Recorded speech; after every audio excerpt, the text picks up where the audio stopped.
Tina Morrell with Bates Mortgage Group, your mortgage gal. Today I want to talk about what are closing costs. How much can I expect to put down on the home on top of my down payment? So first I want to say it is so hard as a loan officer to truly estimate accurately how much your closing costs are going to be on the front end. It depends on a number of things, okay? It depends on, are you going to get a seller credit, which I'll go into in a minute. A seller credit is money that the seller can provide to go towards your closing costs, okay? So it depends, do you get any money from the seller to put forth towards your closing costs? It depends on the area of which you're buying the home in. Are the real estate taxes really pricey over there, or are they pretty low? That can make a difference. What's the title company you're using? The title company is selected by the real estate agent. So third party fee. We have nothing to do, the lender has nothing to do with how much it costs to record the mortgage, how much it costs to put your name on title. And lastly, your homeowner's insurance. Are you the type of person that wants everything under the sun covered? Or are you kind of the fly by the seat of your pants type of person? Somebody that wants everything under the sun covered, then you're going to have an expensive homeowner's insurance policy, and it's going to be a little bit, which will then require more money up front for your escrow account. So one misconception that I want to go over is no, you cannot have the closing costs factored into your loan amount, okay? So you can't just add the closing costs for the home into your loan. Well, first things first, I like to explain it kind of like a tree. So you have your cash to close, which has two branches, okay? So the first branch is going to be your down payment. That's the money that you're putting down on the home, okay? That's going to be subtracting the earnest money that you already put down, showing that the sellers and the listing agents, hey, I'm going to put $1,000 down as my earnest money to show you I am serious in buying this home. So you put $1,000 down, and then you would subtract that out of the down payment that you still owe. So second branch of the cash to close, okay, so first one's down payment. Second branch is the closing costs, okay? So there's almost two stems off of the closing costs, okay? So let's talk about the first stem. The first stem is your escrows, okay? So the lender, we are gonna set up your escrow account so that when it comes time to pay your homeowner's insurance and your real estate taxes, we're going to already have the money in your escrow account to pay those so that you don't have to worry about paying them every month, every other month, all the crazy times that they're due. You only make your monthly mortgage payment because we've escrowed, we've already accounted for your real estate taxes and your homeowner's insurance. Okay, so back to the escrows. Most likely, we are going to collect 1 full year of your homeowner's insurance policy. So let's say, for example, your homeowner's insurance policy is $1,500. That right there is already $1,500 for your escrow account, okay? So then on top of that, depending on what time of the year you're gonna close, we're gonna collect for 2, maybe 4 months of your real estate taxes and of your homeowner's insurance. So let's say we pick a pricier area for your real estate taxes. Okay, we pick an area that's up and coming, the home is upper 300s, and your real estate taxes are $500 a month, okay? If we collect 4 months of that, that's $2,000 that we have to account for in your escrow account. Okay, so already we're at $2,000 for your 4 months of real estate taxes, another $1,500 for your homeowner's insurance policy. That right there is $3,500, and we still have to collect 4 months of your homeowner's insurance. So let's say your homeowner's insurance is, like I said, $1,500 a year.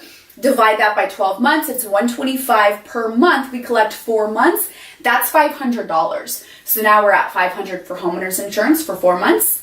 4 months of your real estate taxes is $2,000, that's $2,500, plus the $1,500 for your full year of your homeowner's insurance policy. You can see how that adds up, and you can see how as a lender, it's really hard to estimate on the front end because I don't know what type of insurance you're gonna get.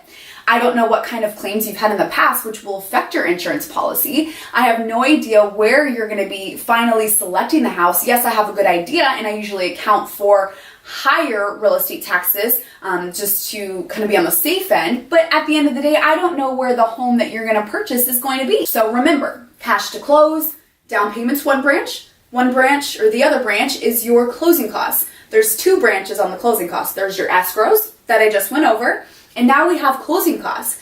So on top of the number that we just talked about in your escrow account, how it can get a little pricey depending on where you're looking, now we have closing costs. Those fees are title fees, okay? So the third-party fees that I discussed earlier, the fees to record the mortgage, record the title, add somebody to title, all of that stuff, okay? Okay, so let's estimate for your title fees to be around, let's say, $900. Okay, that's on top of your escrows. And then we have the appraisal fee, which is, let's say, $475. We've pulled your credit at the very start of the loan application. That's about $25. If you have two borrowers on the loan, $50. So the list goes on. And then you have the origination fee from my company. One-time the cost for origination on purchase transactions, and that's $995. So other than that, we are not charging any other fee. They're all either title or your escrows or your homeowner's insurance. So all of those numbers add up into your total closing costs. Now let's go back to total closing costs. So you might be a little worried in your seat. That number can get a little pricey. But don't worry, that's where the seller credit comes in. They are called seller concessions, okay? So that is money that the seller of the home can provide to go towards those closing costs, okay? So let's say on average, it's probably around 1 to 2% of the purchase price. So quick example, let's say it's a $340,000 home, okay?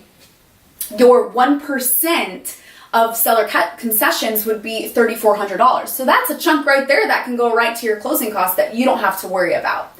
Now, you may ask, how do we figure out how much seller concessions we're gonna get? That is where having a really good real estate agent comes into play, because they are the main negotiator on the seller concessions. But in other cases, you may have a seller that does not budge. They're not just going to give you any, and you may have one that's easy to kind of talk up and negotiate with. So again, on the front end, it's very, very hard to tell what your closing costs are, because I have no idea what type of seller concession that you are going to get. So it's my job to tell you what you can expect to pay without a seller concession, because that would be worst case scenario. But usually you will get some kind of seller credit to go towards those closing costs. Another credit that you will get towards the end of the loan process, which is why your loan estimate at the very end comes in a little bit lower. It's because of the tax aggregate, okay? So as a lender, there's a rule in mortgage world and mortgage regulations where we cannot account for too much of your escrows account. So we can't collect so much over a certain amount. And so at the very end of the process, we do a calculation and we make sure, okay, are we collecting a little bit too much? And if we are, we will credit back a chunk of money of your escrow account. So let's say we collected 2 months of too many real estate taxes. So remember, the 2 months in the scenario that we talked about was $500 a month.